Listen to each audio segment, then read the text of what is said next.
So if you're talking, put on your pearly whites and, just know that you're being recorded. Okay. All right.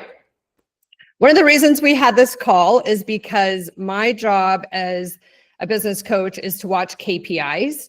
And I know you guys are involved in watching on the director chat.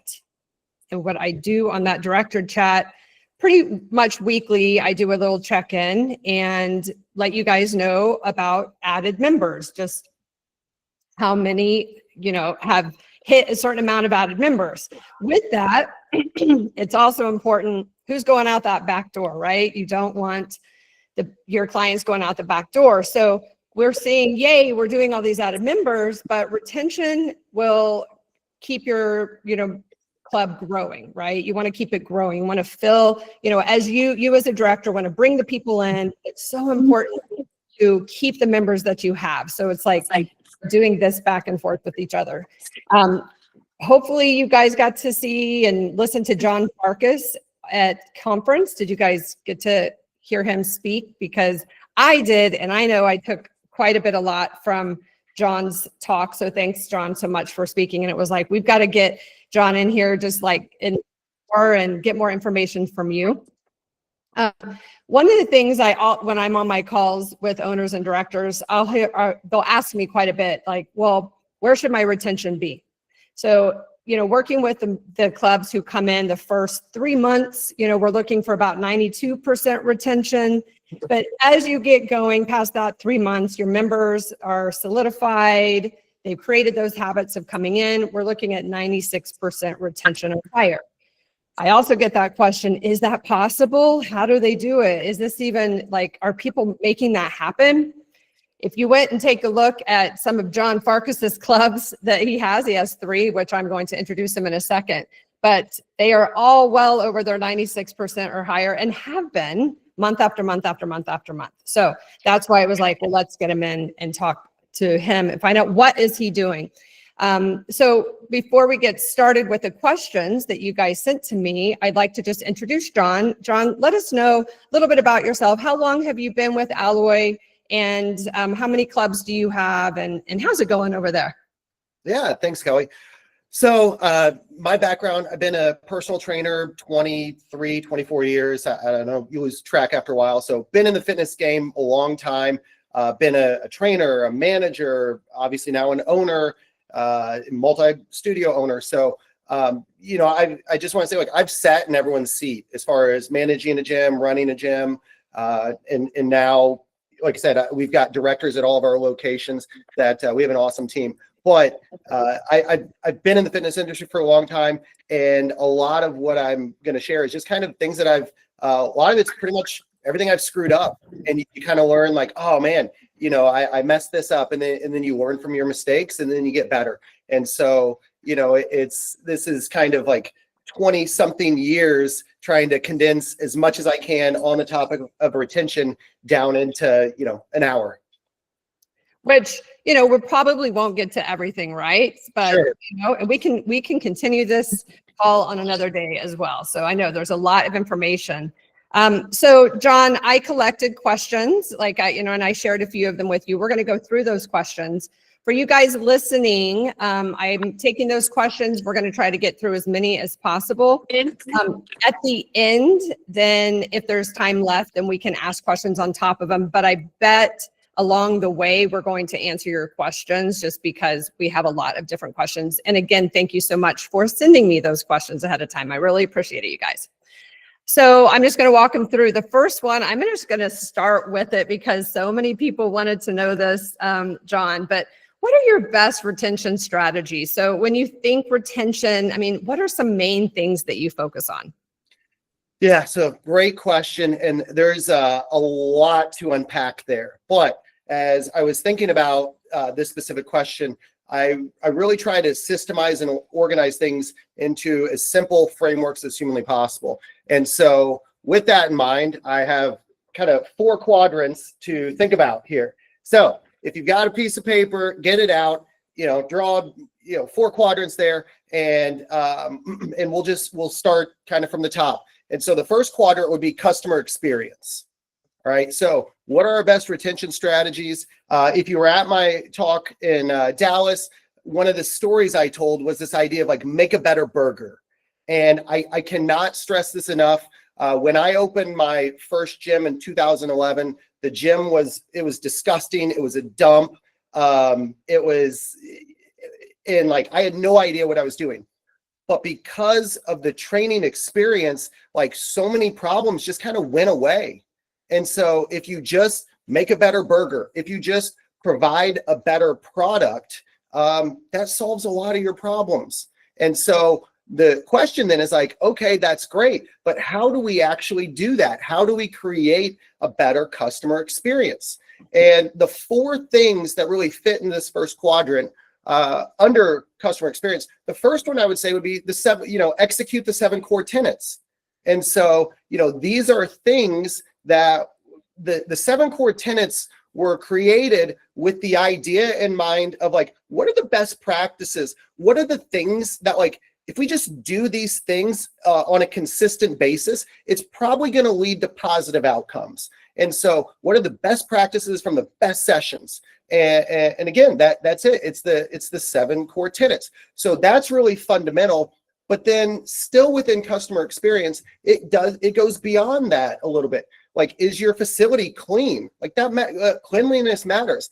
Something that I think Anytime Fitness did a study years ago on the top 5 reasons people quit a gym, and number 2 or 3, I think, was a clean facility. So the gym's got to be clean. Most of you guys out there, myself included, guilty. A lot of us might, like look beyond some of the basics, but are, I was laughing this weekend telling someone a story, how when I walk by a bathroom now, like I am obsessed over, is the toilet seat down? And so it's like those little types of things, like, some people would laugh about it, but I've gone in our gyms before and the toilet seat's not down. And I'm like, come on, guys, we got to do better. Now, I know a lot of times it's a client, but still, these little things, like, is our facility clean? That really matters. Also under that category, I would look at like, how good of a job are we doing at building community? Everyone wants to be part of a community. So are we introducing clients to one another? Which again, goes back to the introductions, step 2 of the 7 core tenets. But, are we building community? Are we getting clients to know each other? When we're pairing people up within a session, are we putting people that are like, that we think will hit it off together? Or are we putting people together randomly? It should be in who I'm pairing up in a session is very intentional. I want to put people together that maybe they've got kids the same age, or maybe they're the same age. Or maybe I think like they'd have the same, hey, these 2 people are really sarcastic. They'd have a blast together. So I want to build community. I want to introduce people. A lot of that, I'm using names constantly. I'll use someone's first name over and over and over again, not because I care about using their first name, but because I want the person they're working out with to remember their name. And they're going to have to hear it several times before they do. And then the last piece under the customer experience would be celebrating the clients. That starts with like our milestone cards that we should be taking. But I would say, are we celebrating everyone's milestone? And not just for number of sessions, like, yeah, that's important, but are we making a big deal when someone has a positive in-body? Are we making a big deal of someone if they're showing up on their birthday? Are we making a big deal when someone's like, oh my gosh, I was able to go hiking in Colorado this past weekend with my kids and I could keep up with them and I never thought I'd be able to do that? Like, are we celebrating these things? So under that first quadrant, those are all things that I would put under customer experience. The 7, executing the 7 core tenets, having a clean facility, building community, and celebrating the clients. All right, now if we move on to our next quadrant, that would be good training. And this is where the kind of trainer geek in me comes out. And it's like, are we adjusting things appropriately to the client? Do we know? And so as directors, part of your job is ensuring that our coaches are delivering a good experience for the clients. And a lot of that comes down to, like I said, are the exercises appropriate? Do we, are we coaching our coaches on how to progress or regress things appropriately? Do our coaches know how to adjust different acute training variables within a session to make things easier or harder? Again, this is like the trainer nerd stuff. Are we able to adjust around injuries? And not only, and with this, there's a lot to it. Not only do we need to know how to adjust around injuries, but we need to be able to communicate that to the clients. Hey, Matt, look, I know about your shoulder. I know you've had some shoulder stuff going on. I got a plan for today. I don't think anything's going to bother it, but if it does, just let me know and we'll go to plan B. So I got you covered though, man. Again, not only do I want to adjust around his injuries, I need him to know that I'm adjusting around his injuries. So a lot of that comes to communication. Another thing would be around selling the benefits of the exercise. If Kelly's a golfer, I need to, not only do I want to incorporate some things that will help her with her golf, but I need to, again, communicate that to her so that she might be doing an exercise that's going to really help with her rotational power and going to drive a golf ball further. But just doing the exercise isn't enough. I need to let Kelly know, hey, Kelly, this exercise is going to be awesome for when you're on the golf, for when you're on the golf course. So I'm selling the benefits and I'm explaining to her what we're doing. And then the last thing would be looking at like coaching cues within a session. Again, common theme I've already mentioned a couple of times, looking at our communication. Using this goes to, if you look at the research on motor learning, external coaching cues are so much more effective than internal coaching cues. So, are we saying, drop your hips back towards the wall behind you or squeeze your glutes? If you're saying squeeze your glutes, if you really think about 55-year-old female, they don't know what that means. They're going to think like, so I'm just supposed to like hold in a fart? So how we communicate during these sessions is so important. So the first two quadrants right there, customer experience and training, those are things that happen like during the session. Those are things that go to like making a better burger. So I'll stop there. And I'm going to hold you there because you gave us a lot of information to, which is great. And I would like to kind of bring it to, there's a few things that you brought up that I wanted to just kind of point out, because I watch videos now of sessions happening. They're recording their sessions.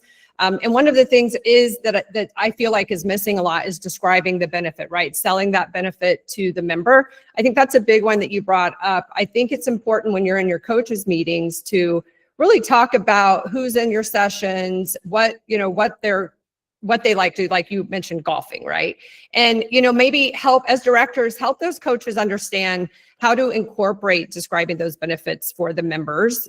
It's not necessarily about what specific muscle they're using at that time. Some just don't care. But if I play golf or if I want to, go on a hike and I am like, oh, this is why I'm carrying this way. It's really important. So I didn't want to brush over that at all. And I also want to bring up the cleaning thing because I'm about that too. I think it's important you as directors and your coaches, do some of the sessions, get down on the ground in a low plank and look under, the equipment. That's where I see dust bunnies. It drives me crazy. But like get in the eyes of your members, like when you're walking around, because you get so used to just being in your facility, right? And you just like, you're kind of like a robot in it. So like you said, John, you noticed that toilet seat. It's just super important that, as we're going through these to really stop and think how, can I incorporate these? But I wanted to just see, does anybody have a question about these two?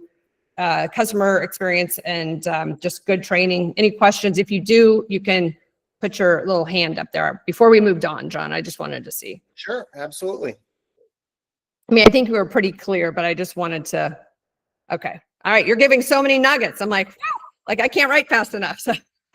So here's like just the selling the benefits. Like here's all this information is might be good, but it's like, all right, how do you actually apply it? So great. Here's the simplest way, because I'm a simple guy, not that smart. I like to keep things really simple. Simplest way to sell to help your coaches sell the benefits of the exercise. Each week during your team meeting, pick 3 exercises, 1 core exercise, 1 upper body, 1 lower body. And then just go around like, hey, what are the benefits of this exercise? Let's just say we'll go step up. All right. So what are the benefits to a step up? Oh, it's going to help someone with their being able to hike better. It's going to help someone, develop like lower body strength. Well, that might be a goal of someone. It's going to help someone with their balance. Yep. So that might be a goal for, with a lot of our older clients. That's a goal. It's going to help someone like build up, bigger glutes. That might be a goal. So you can almost kind of just like start rattling off as many, well, what are the benefits of this exercise? And you can rattle off 6 or 8 things. And then it's like, okay, cool. Now your job as a coach is when you're doing the step up to connect the dots for the client. Hey, the client that wants to work on their balance. Hey, when you're doing a step up, make sure you remind them or educate them. And it takes 15 seconds to do. And just like how this is going to help with their balance. And so that's a real simple, practical way on how you could within your team really work on selling the benefits of the exercise. So again, those are kind of the first 2 quadrants, and they both apply to like during the session. So I'm looking at customer experience and then just like good fundamental training. So that's the top 2 quadrants that go into increasing retention is just make a better burger, provide a better service. Right now, if we go to the bottom half of the 4 quadrants, this is more like what are the things outside of this session that can help improve retention. And so the first one there, I would look at as like customer service or communication. All right. So how can we improve our customer service in order outside of the session in order to help people? Some good practical examples would be like, all right, if someone's out of town traveling, are we providing travel workouts for them? Super easy to do, but also easy not to do. So let's make sure we're providing travel workouts to someone. Let's make sure we're sending, our policy is we have to send 5 text messages a day. And so what I mean by that is everyone on our team that's working that day needs to send 5 texts per day to clients, just applauding their effort, encouraging them. It could be, hey, Scott, man, I know you were feeling a little under the weather and like didn't sleep last night, but I'm super proud of you for still coming in and getting it done. Like it could be that. It doesn't, it could be like, again, someone coming in, even though it was less than ideal circumstances. It could be, hey, Matt, awesome work, man. You went up 10 pounds on your goblet squat. It could be, hey, Kelly, man, I just want you to know, like I'm so proud of the work you put in the InBody results that you got. Like that was awesome progress. So again, we're texting 5 people a day. There's no like right or wrong answer. It's just like text 5 people a day and make sure you're texting as many different people as possible. Guilty where years ago, I would text the clients that like I had the best relationship with. And I would just say like, hey, make sure you don't forget the people that maybe you don't know as well. So the 5 texts a day is great. The accountability text to like someone doesn't show up. Are we texting them like, hey, where you at? Missed you today. Are we holding clients accountable or clients that aren't scheduled? How often are we reaching out to them? Like, hey, Kelly, I noticed you're not on the schedule this week. Like we need it. Let's get you in here. How does, tomorrow at this time work? So the accountability text to clients, if they're not scheduled or if they don't show up, like those are a big deal. And then the last piece on this customer service thing would just be like, are we responding to communication in a timely fashion? Don't leave people on red. Don't, if someone texts us, like I'm not saying you need to drop everything that second if you're in the middle of a busy session, but let's get back to them in a timely fashion. We should never have a text message going unread into the next day. Again, now I'm not talking about like someone sends a text on Sunday at 6 p.m. Look, I get it. You're probably not going to reply till Monday. And I can live with that. But if it's Monday and we're not responding till like Tuesday at noon, like that's a problem. Like it can't, communication in today's world, whether you like it or not, you can blame Amazon we're in this like instant gratification society. Like people want answers and they want everything now. And so again, blame Amazon, not me, but our communication has to be timely. And then the last quadrant on the kind of out of session stuff would be the things that you can do to add value to the clients. All right. So we send a weekly email newsletter. It's not a sales pitch. It goes to both our clients and non-clients alike. So it's all story based. It's all, I tell a lot of personal stories about my family, different, clients, things that have happened over the years. So we send out a weekly email. We have now, we have a monthly Ask the Dietitian session. Now, one of our fitness directors, Scott, is a dietitian, kind of a unique situation, but we're taking advantage of that. We're doing a virtual meeting. We actually did it last night. Once a month at 6 p.m., we'll do a virtual meeting over Zoom. And anyone that's interested in learning about nutrition, we'll have like a 30-minute topic. This one was all last night was all on like weekend eating and not sabotaging yourself. We record it and then we send it out to the clients that can't make it live. That's a way to add value. We also have monthly workshops that one of our coaches leads, and it could be on 1 month it's foam rolling, 1 month it's balance, 1 month it's stretching. It just the topic varies every month, but we have a monthly workshop that we provide, that we offer our clients as well, completely free. We'll occasionally, one of our directors, Erin, she did a workshop with the physical therapist next door on like pelvic floor health. So we had the physical therapist come in, free workshop for our clients, and that was a big hit. So we do events all the time. Not all, I shouldn't say all the time, but we do 2 really big parties a year, an anniversary party and a Christmas party.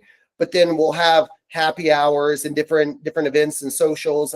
We've done like we'll do like a Saturday hike. We've done that a couple times. Like I said, we've done a happy hour a couple times. So those, yeah, go ahead. I wanted to pause you because this comes up to like we only get a few people to our, socials, to our happy hours. How long did that take to build? How do you get your people there? How do you create that, social aspect in your facility? Yeah. The simplest answer is talk about it. I don't, and I say that in the sense that like, I think we have to take a step back and remember that like, whether humans are really busy, and as much as it pains me to say this, I'm not the most important person in their life, and that hurts. But I'm not the most important person in their life. Like they forget. Like I'll tell them something, and they forgot 20 minutes after they walked out the door. And so part of your job as a director is to be the kind of the chief reminding officer. You might tell them about an event, but I would say like, well, how many times? If you haven't told them, again, people forget. So not only are we, so with an event, if we're having an event, we're mentioning it in our email newsletter. We'll often send out a text message as a reminder as well. We'll have flyers hanging up in the gym. We'll also be making an announcement at the beginning of each session we have a weekly announcement that we share at the beginning of every session. And it's just kind of like, hey, and it's usually like, here's what's going on this week. So I would say, don't communicate in the way that works best that you prefer. So if you're someone that prefers email communication, you might think like, okay, well, I'm communicating via email. I don't understand why these people aren't showing up. And I would say, well, maybe that's not their preferred method of communication. So again, we're mentioning it during the session. We've got flyers put up. We're mentioning it via text. We're mentioning it via email. So we're communicating in a lot of different ways. And then I would also say, how do you get people to show up? Remove as much friction as possible. I would never say, okay, well, you've got to go online and register here. It's like, no, that's creating friction. And in every additional step that someone has to take, the less likely they are to show up. Last comment on this I would make would be, I think it's particularly important that, especially with our newer clients that are just, they're just kind of like figuring it out. I'm like, I don't know, like, is this thing for me? Is it not for me? Is it okay? Do I bring my spouse? Do I not bring my spouse? Especially with your newer clients, those personal invitations can go a long way.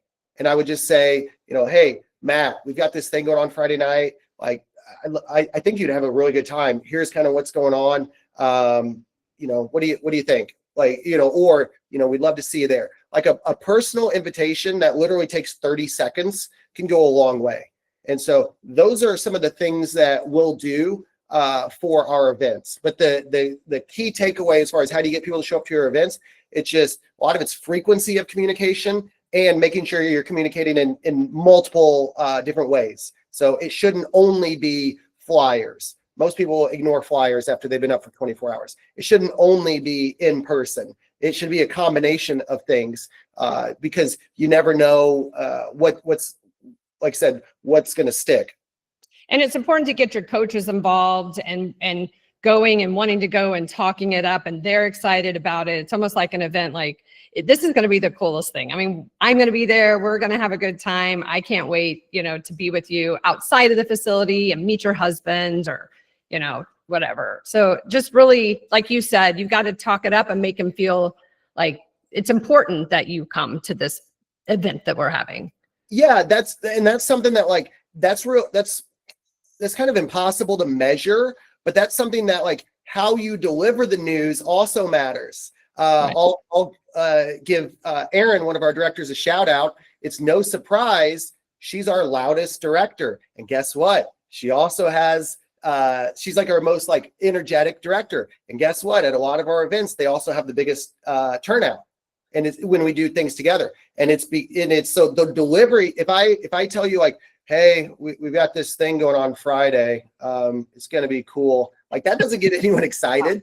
You know, she's bouncing off the walls when she tells people stuff, and it works. Like, it's good. That's what, you know, that's, so the delivery of the information also matters as well. So as a director, you know, think about that. You know, when you're talking to your coaches, hey, let's make sure we're talking up this event or this challenge. Don't just make sure they're saying it. Also pay attention to how they say it. You know, is it exciting? Does it get clients excited? Or is it just kind of like checking a box and doing the bare minimum? Right. Okay. All right. Continue on with your adding value to clients. Yeah. Last couple things I would mention. Challenges for us are a really big deal. We do 5 challenges a year. One of the things that we do with our challenges that's pretty unique is we provide a lot of educational just material for them. So we're doing our Fall Back to Fitness challenge right now. And as part of that, I'll send out 2 videos a week, all education based. Again, there's no sales pitch, there's nothing to it. And just so anyone that's like, boy, I don't know, that seems like a lot of work. I would just say these are very low production value videos. It's 9 out of 10 times it's me recording a selfie video, walking the dog.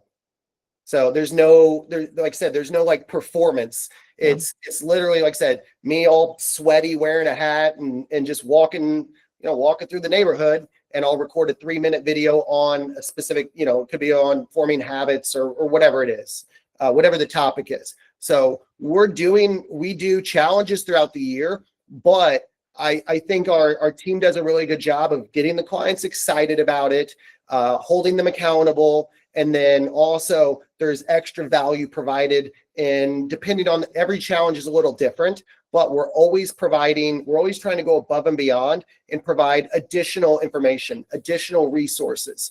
You know, not every client is going to succeed, and I can live with that, but I do want to make sure it's like, all right, but are we at least doing everything we could? Can I go to sleep at night saying, you know what, I did everything I possibly could to make this person successful.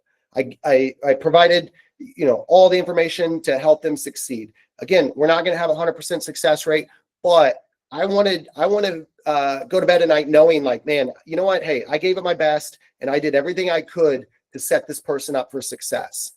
The last thing I would mention on here is, or last 2 things. One would be like different, like, gifts or t-shirts. Now, I know everyone's budget's going to be different here, so this is kind of a case-by-case scenario, but we do surprisingly personable gifts for clients. I mentioned this at conference. A lot of times I'll buy off Amazon multiple copies of the books like Atomic Habits or Tiny Habits or Sleep Smarter, or we've got this, like, local hiking book that's titled, like, 60 Hikes Within 60 Miles of St. Louis.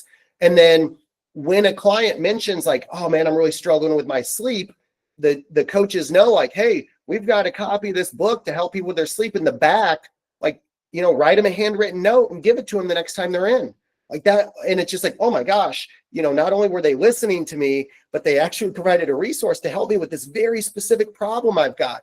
Or someone that, again, they're like, oh man, you know, I think I want to start this happens a lot. We'll have clients that are like, yeah, I just retired. I think I want to start hiking and trying to be more active. I'm like, oh, that's awesome. The next time they come in, guess what? They're getting a copy of that book on hiking. And it's such a like great $10 gift, because it's like, again, wow, not only are they listening, but they're trying to help me with the specific thing that I mentioned. And then the last thing on here, I would mention how to add value. This really comes down to more like accountability sessions, and really just having like intentional conversations. And so a mistake I made in the past, and something I've seen a lot of coaches and gym owners make over time, was having like generic conversations. And, I might say like, oh, well, I don't need to like have I don't need to have a meeting with Matt. Like, I talk to him every time he's in. But it's like, if every time Matt comes in, I'm like, hey, Matt, did you watch the Braves game last night? Like, how about that weather? Like, that's not an intentional conversation. That's a very surface level conversation. And so I think you have to just remember that, just saying like, hi, how are you today? That's not like a real conversation. That's not a real coaching conversation. Well, So also there's people around you too. Well, I was going to say there's people around you a lot of the times, so you can't have a deeper conversation with them. Right.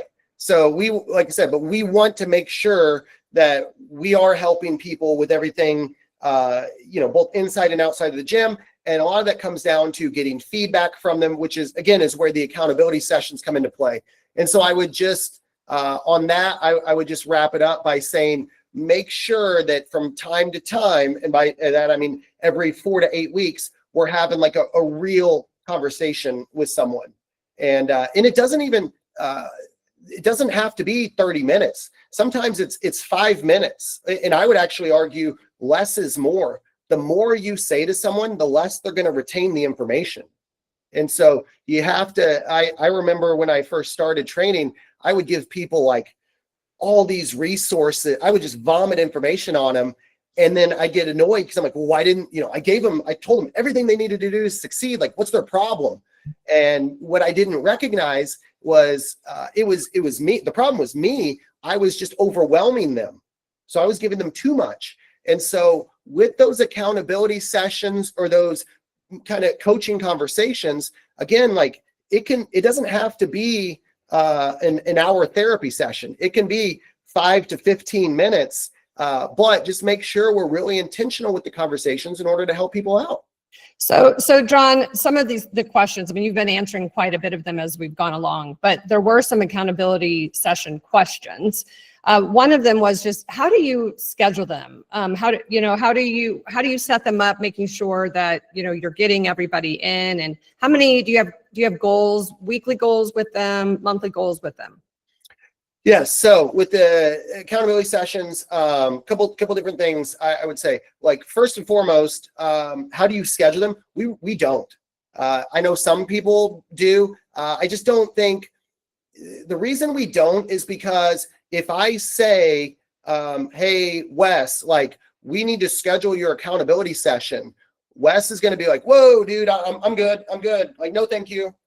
So we don't schedule it. We don't like, hey, I want to talk to you. It's like, if you think about, when you tell your significant other, we need to talk, instantly it's like, whoa, hang on. Like, that's the, it's like, what I do wrong? And so I don't want to do that at all. All I just want to say is like, hey, Wes, I'd like to get your feedback on some things real quick.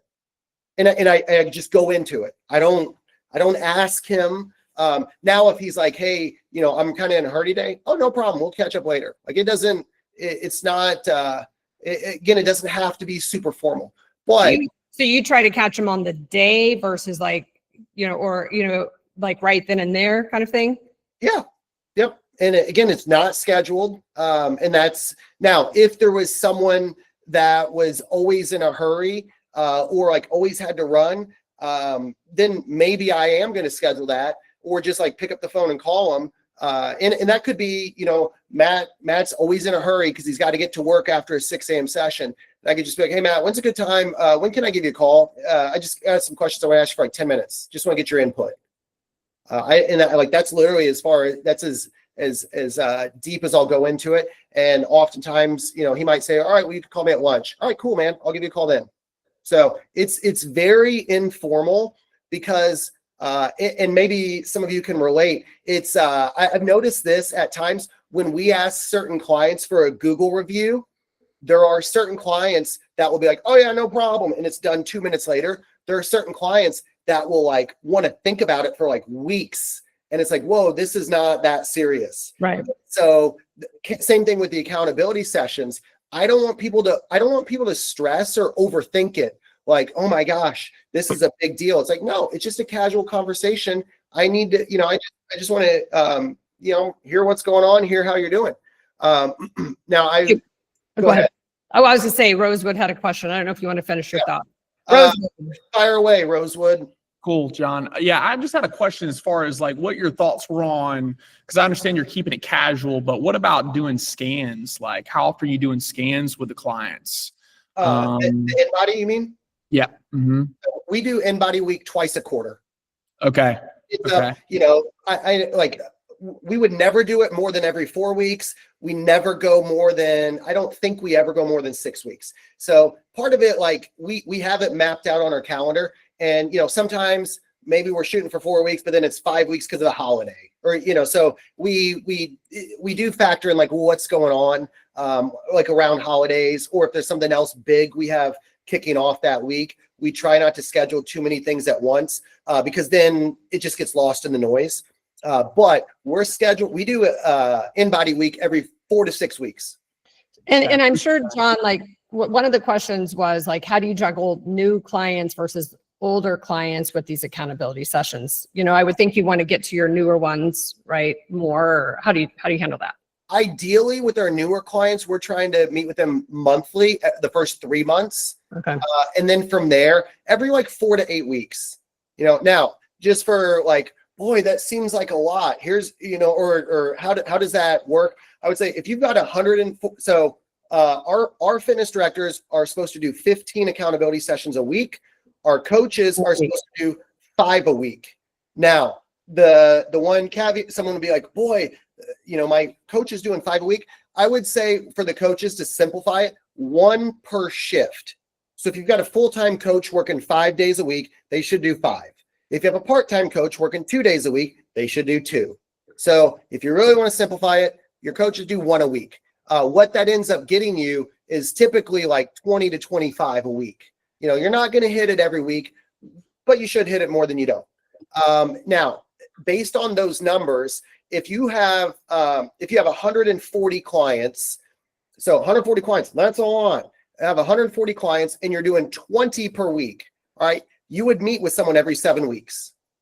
So the idea, how does that make sense? That's how kind of the math works in my head. Again, now some weeks, the week of Christmas, obviously I know we're not going to do anywhere near that many, and like, that's okay. But on average, that's kind of what you want to aim for.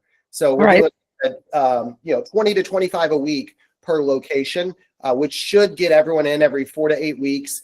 And I'm also factoring in some people need more attention than others. So some people, it is probably like, hey, we need to meet with this group every 4 weeks. And then there's other people that's like, man, they're great. They're loving life, seeing great progress. Like every 8 weeks is, plus the really outspoken. They let me know anytime there's anything going on. We've all got those clients like, all right, maybe, they'll let you know if anything's wrong. Like, maybe them every 8 weeks, but that's kind of the average there. I see a question going on.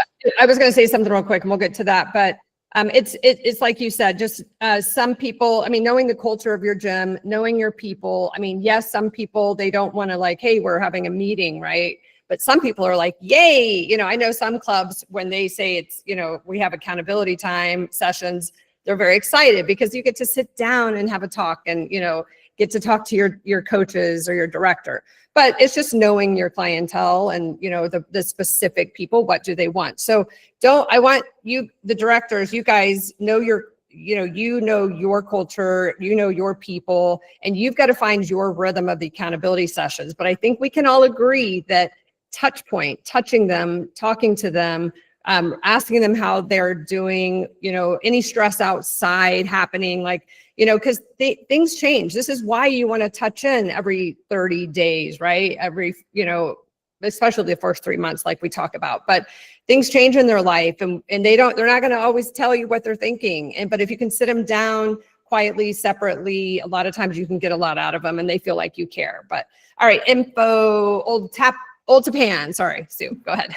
That's okay. Hey, so what about the people? I mean, you're scheduling every 4 weeks, basically, but you have some outliers that are come once a week. And if I do their accountability once a month, they're not going to see any progress. How do you handle that? Do I do it 6 weeks? Or am I waiting 8 weeks?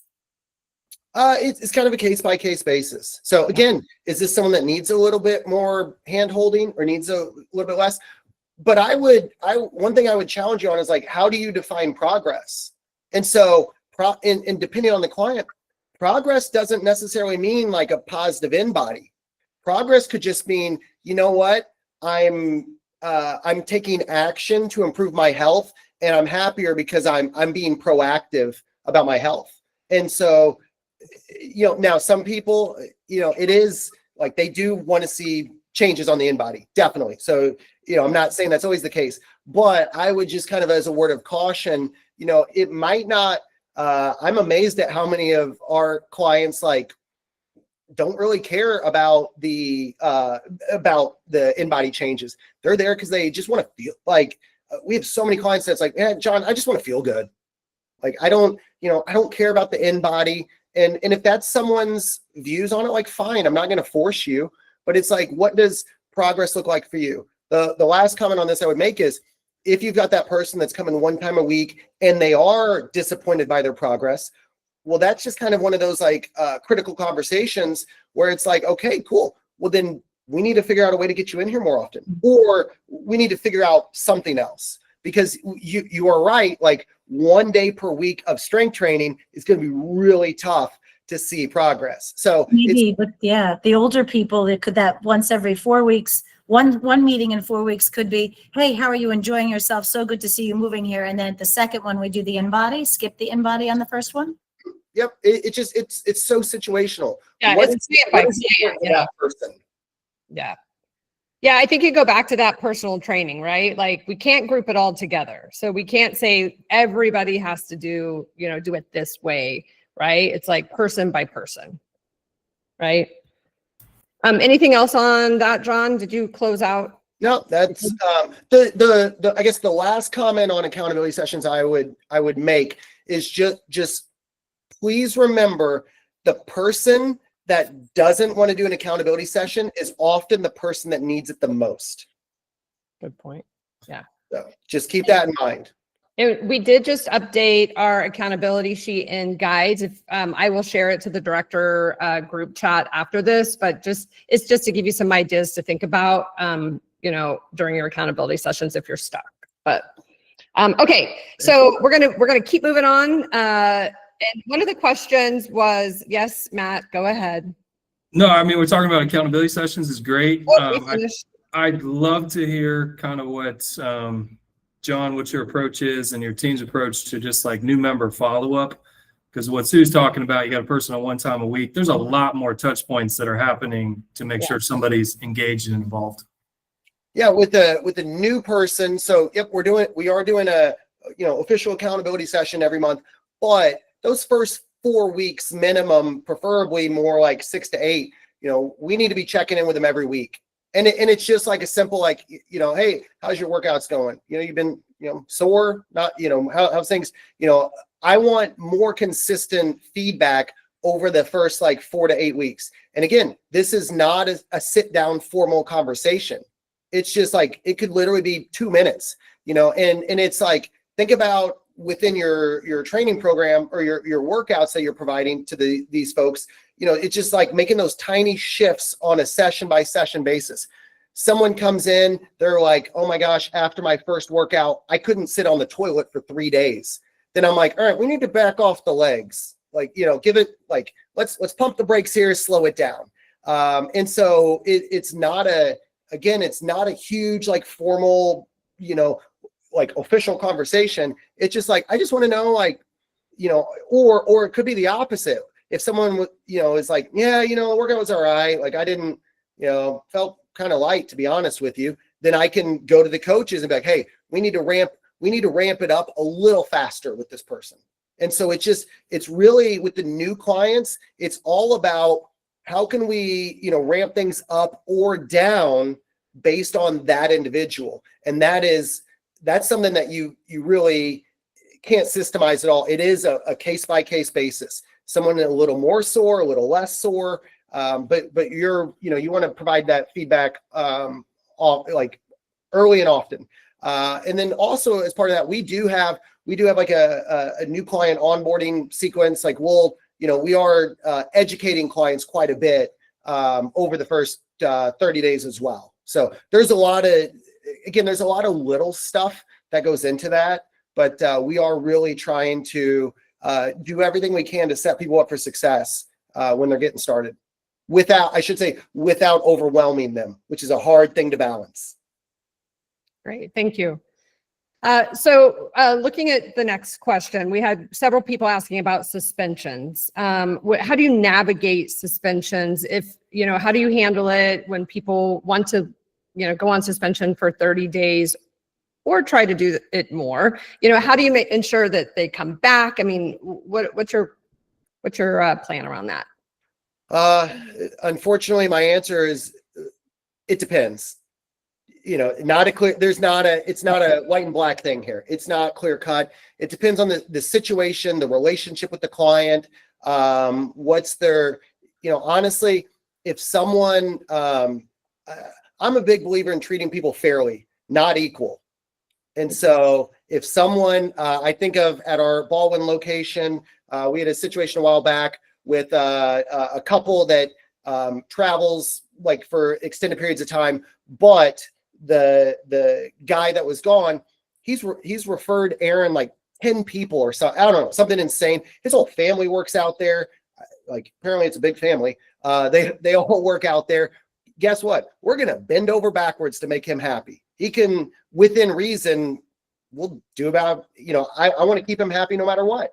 Someone that's a lot more high maintenance, maybe brings negative energy to the gym, man, I'm not going to be very flexible at all. I'm going to stick to my guns. So and our directors know that like they've got the autonomy to make that decision. Like, what do you think is best? And, they're the ones that have the stronger relationship with most of the clients just because they know them better. And so, I give them complete autonomy to, do what you think is best. And so sometimes that means we need a strict 30-day suspension policy. Sometimes that means like, we need to be a little bit more lenient. Other factors outside of just the person, I would say like, well, what's that session? Is this like during our peak, like our busiest session and there's 10 other people waiting to get in it? Well, unfortunately, I'm going to need to fill that spot a lot faster. And so, situational. Well, what about when, so they're on suspension? Do you have a plan to, because I know I talk to directors and they're like, well, we have this many, members, but I'm like, well, no, there's 5 or 7 on suspension. They don't count, right? Because they're not paying. How do you make sure they'll come back? I think the biggest mistake people make is just not communicating. And I mean, like, it's that simple.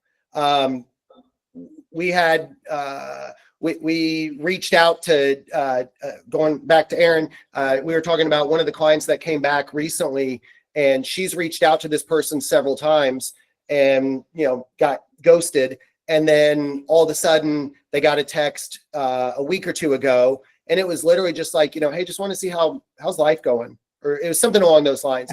And she replied and ready to come back. And so if you've got a client that's gone for 30 days, let's just say 30 days, how often are you checking in with them?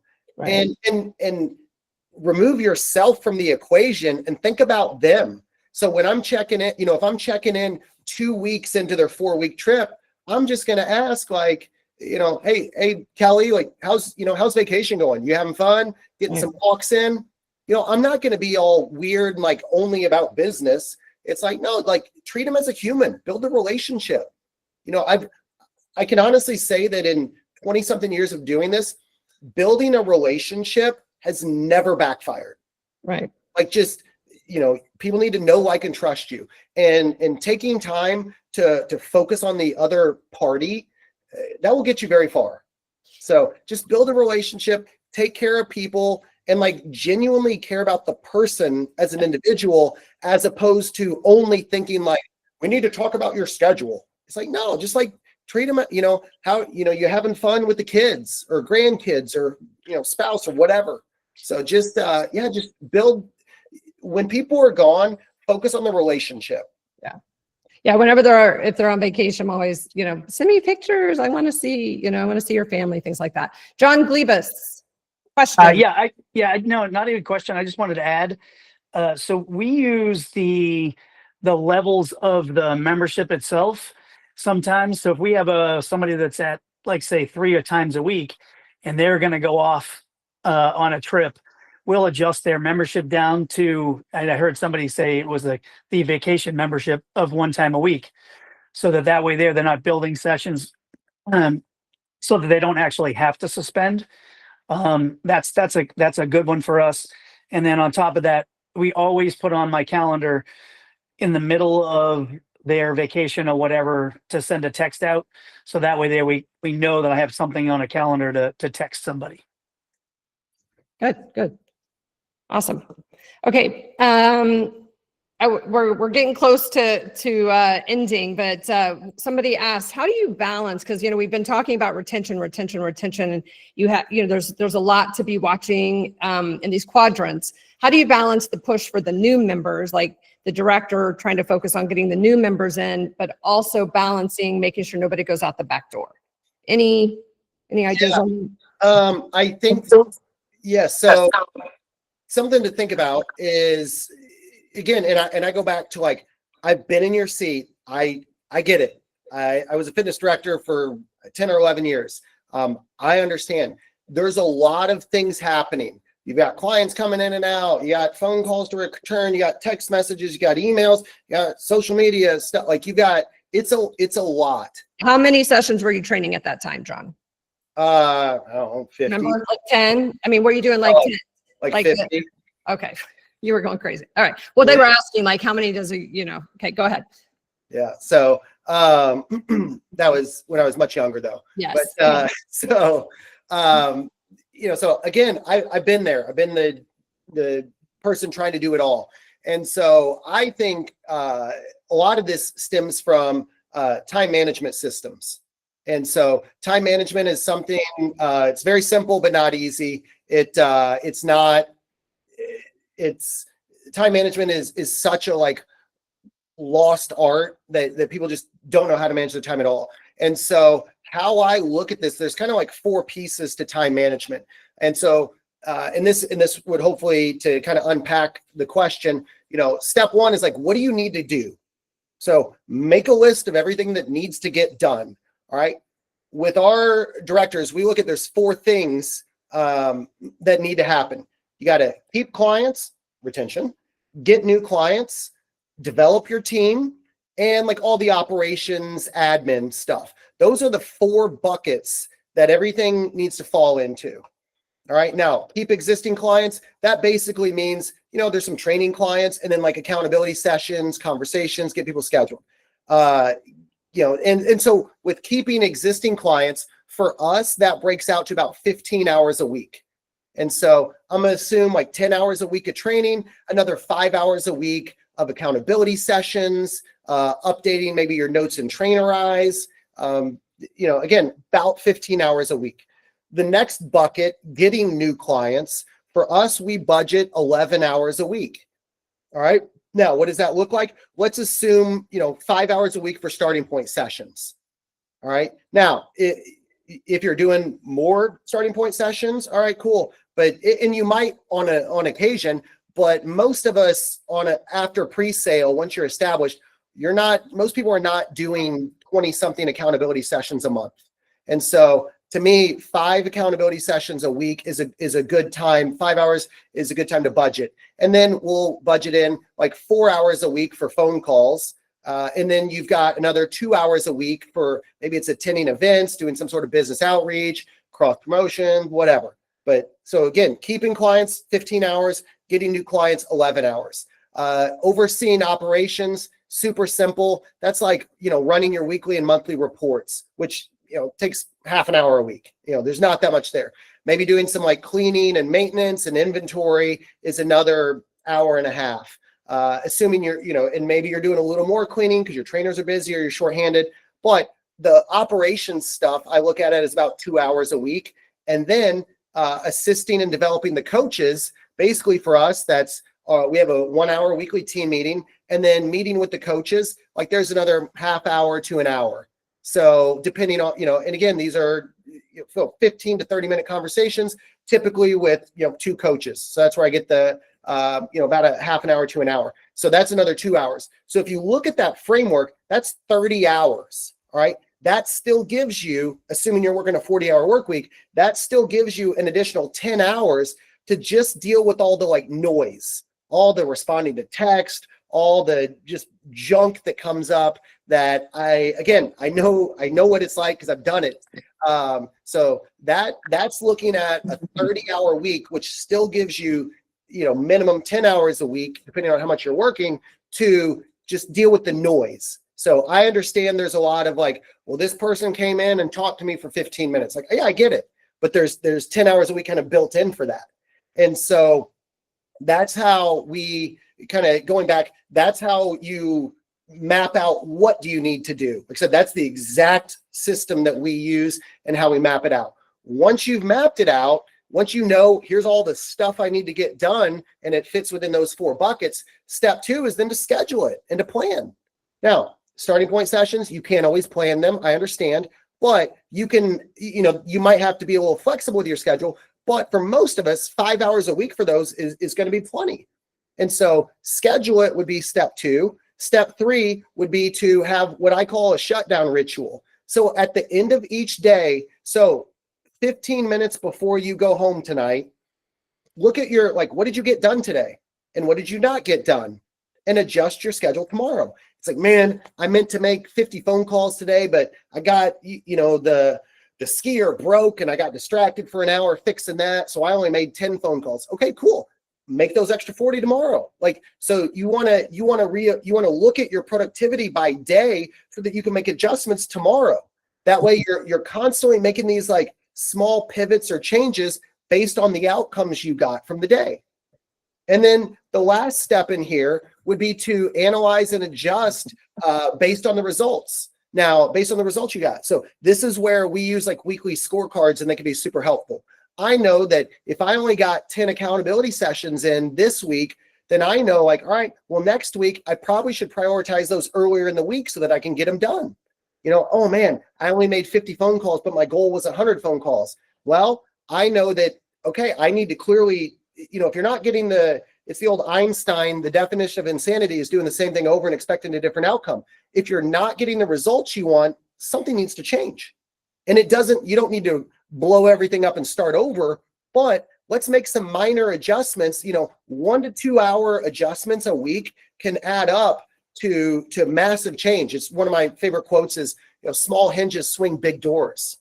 And so if you change your schedule to reprioritize 1 or 2 things a week, if you do that over time, every single week, I'm just constantly trying to optimize my schedule. Over time, things will get better and better and better. Love it, John. So much information. Can we do a shout out to your directors? Can you tell us their names and the club? We've got Scott at Claymont, Aaron at Baldwin, and Wes at Wildwood.